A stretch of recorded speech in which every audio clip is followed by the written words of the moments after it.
Lakeshore. Thank you, Mr. Speaker. This year marks the 100th anniversary of the opening of the Kościuszko camp in Niagara-on-the-Lake, where thousands of soldiers of Polish descent from both Canada and the U.S. trained for weeks prior to being shipped off to Europe to take part in the World War I effort and to free Poland from 123 years of occupation.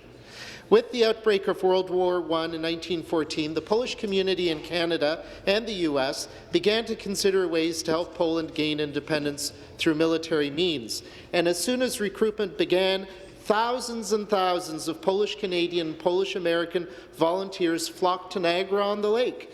The Niagara-on-the-Lake Training Centre was known in Polish as Camp Kościuszko, but to Canadians as simply the Polish camp.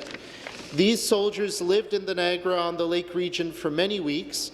Many were unable to speak English, and others were swept up with the influenza of 1918 and never left and were buried at a special cemetery at St. Vincent de Paul Church. But regaining and holding Poland's new independence after World War I was due to these soldiers, and many of whom were trained at Niagara-on-the-Lake in battles in 1918 and on the Western Front, and also in 1919-20 fighting the Polish Bolshevik War. Today we thank those Polish soldiers from Camp Kościuszko and the community of Niagara-on-the-Lake for entertaining them and housing them, and we remember those who selflessly laid down their lives for Canada and their homeland. Thank you, Mr. Speaker.